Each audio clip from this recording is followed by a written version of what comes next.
Sebutan perampok kurang cocok bagi dirinya. Ia adalah raja pencuri profesional. Dengan sinar infrared kuat, ia merusak CCTV.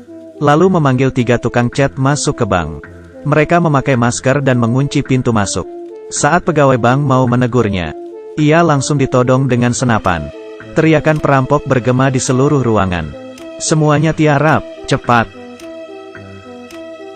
Semua orang langsung tiarap karena takut. Di atas, para rampok menodong mereka dengan senapan.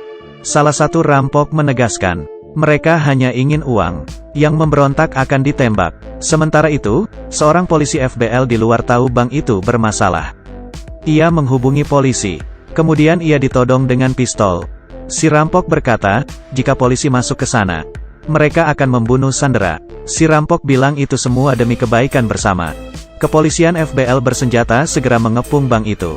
Bos bank juga dikabari. Ia adalah konglomerat dengan kekayaan ratusan juta dolar. Harusnya ia tidak usah mengkhawatirkan bank kecil itu. Namun, air mukanya tiba-tiba berubah panik. Ia lalu menemui detektif terhandal di Amerika, Lisa. Ia meminta Lisa membantunya karena di brankas bank itu terdapat rahasianya. Rahasia itu tidak boleh dicuri. Lebih baik dihancurkan saja. Perampok mengumpulkan semua sandera di bawah. Semua orang panik dan tidak tahu harus bagaimana. Mereka mengumpulkan handphone dan kunci. Manajer bank berkata HP-nya ketinggalan di rumah. Raja pencuri menelepon HP manajer bank tadi. Ternyata, HP-nya berbunyi di dalam kantor. Manajer bank ketakutan hingga menangis. Raja rampok menepuk wajah manajer bank. Lalu menyeretnya ke dalam kantor. Ia dihajar habis-habisan. Lalu menginjaknya dengan keras. Semua sandera di luar mendengarnya dengan jelas. Lalu mereka meminta sandera melepas bajunya. Dan meminta mereka memakai kostum yang sama. Saat itu, penyakit jantung seorang sandera kambuh. Ia duduk sambil terengah-engah. Meskipun perampok tersebut bengis, tapi mereka mengeluarkannya. Perampok mengurung sandera di beberapa ruangan. Perampok lalu masuk ke pintu brankas. Tentunya berisi banyak uang. Namun mereka tidak masuk. Mereka malah berjalan ke dalam gudang.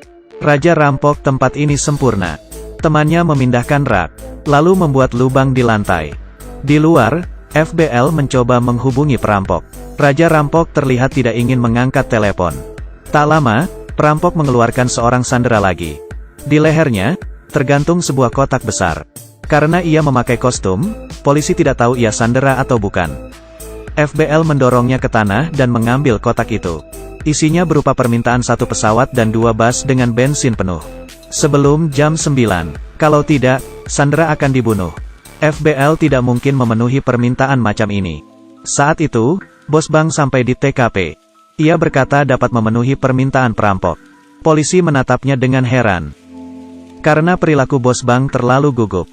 Perampok keluar lagi dan mengeluarkan seorang sandera. Sandera itu memegang kertas yang bertuliskan permintaan makanan untuk 50 orang. Salah seorang sandera melepas masker dan kostumnya. Ia berkata bahwa perampok ingin polisi tidak bisa membedakan para sandera. Perampok lalu masuk dan semua sandera terdiam. Ia menyeret pria itu lalu menghajarnya. Tak sengaja, masker raja rampok lepas dan wajahnya terlihat. FBL menaruh penyadap di kotak pizza. Mereka lalu mendengar suara dalam bahasa asing. Tekan like dan subscribe, ya.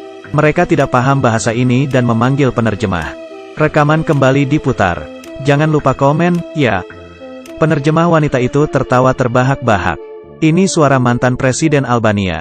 Ini suara rekaman. FBL merasa dipermainkan. Di sisi lain, perampok mengurung sandera di beberapa ruangan. Perampok menukar posisi mereka secara rutin. Mereka juga mengurung rekannya bersama sandera. Penggalian lubang masih berlangsung. Perampok hanya melihat-lihat brankas. Mereka hanya membuka brankas nomor 392. Dalamnya berisi dokumen aneh. Juga ada beberapa kantung hitam dan sebuah kotak. Galian lubang semakin dalam. Setelah disenter, dalamnya adalah pipa. Sudah jelas, dalamnya bukan ruangan bawah tanah. Mereka menyalahkan rencana raja rampok sia-sia. Detektif Lisa meminta polisi untuk membawanya bernegosiasi dengan perampok. Perampok berkata kepadanya mereka sudah mengambil rahasia tersebut. Lisa berjanji akan memberinya 2 juta dolar. Raja rampok malah tertawa. Ia menceritakan kisah seorang Amerika yang membantu bank Swiss. Orang itu memanfaatkannya untuk keuntungan pribadi. Uangnya hasil dari korban rakyat sipil. Para korban hanya bisa berharap pada dirinya. Lisa berkata, mereka tidak bisa keluar dari bank ini. Raja rampok berkata mereka akan keluar dari pintu utama bank. Negosiasi kali ini gagal. Setelah keluar, Lisa tidak mengatakan isi percakapannya kepada polisi. Polisi yang tak memiliki pilihan akhirnya menelepon perampok. Ia berkata bahwa pesawatnya sudah disiapkan. Tapi, keselamatan sandera harus dijamin. Polisi lalu dikawal masuk ke bank. Ia melihat seluruh sandera selamat. Dalam perjalanan keluar, polisi tiba-tiba memukul perampok. Untung saja rekannya membantunya. Polisi mengira ia akan dibunuh. Tapi, mereka tidak membunuhnya. Ia berpikir mereka tidak berani membunuh orang. Polisi bersiap menyerbu bank. Tiba-tiba, perampok menelepon. Ternyata, perampok juga memasang penyadap di kotak tadi. Ia menyuruh polisi melihat CCTV nomor 2. Mereka menempak kepala seorang sandera. Tindakan ini membuat marah polisi. Ia tidak memiliki solusi dan tidak boleh menyiapkan pesawat. Ia hanya bisa menyerbu mereka. Perampok melempar 2 gas asap. Seluruh sandera keluar dari dalam bank. FBL menembakinya. Mereka tidak bisa membedakan antara sandera dan perampok. Akhirnya, mereka berhenti menembak dan memborgol semuanya. Polisi masuk ke bank untuk memeriksa. Tapi, raja rampok tidak ditemukan. Anehnya, uang di brankas tidak diambil. Rupanya, senapan AK-47 mereka adalah mainan. Polisi sangat bingung. Sandera yang dibunuh tadi rupanya juga bohongan. Karung kepalanya sudah dilumuri darah sebelumnya. Seluruh sandera dibawa ke kantor polisi. Tapi, semuanya tidak mengenali wajah perampok. Kadang, ada beberapa orang yang dicurigai. Namun, beberapa sandera juga mengklaim mereka bukan perampok. Tidak ada sandera yang terluka atau kehilangan uang. Atasan polisi menyuruhnya untuk menutup kasus. Sementara itu, Lisa menemui bos bank dan melaporkan bahwa perampok tidak mengambil apa-apa. Rupanya, kantung hitam di brankas berisi permata. Polisi mengira ada sesuatu di balik kasus itu dan memeriksanya lagi. Ia menemukan bahwa brankas nomor 392 tidak ada. Catatan brankas nomor 392 tidak ada sejak beberapa puluh tahun lalu. Sementara itu, raja rampok keluar dari dalam gudang. Ia bersembunyi di sana selama 7 hari. Rupanya mereka membuat lubang di dinding gudang. Dan hanya menggeser rak sedikit. Lubang galian itu untuk buang hajat. Dengan percaya diri, raja rampok berjalan keluar. Ia berpapasan dengan polisi yang melacak kasusnya. Kedua polisi tidak memperhatikannya.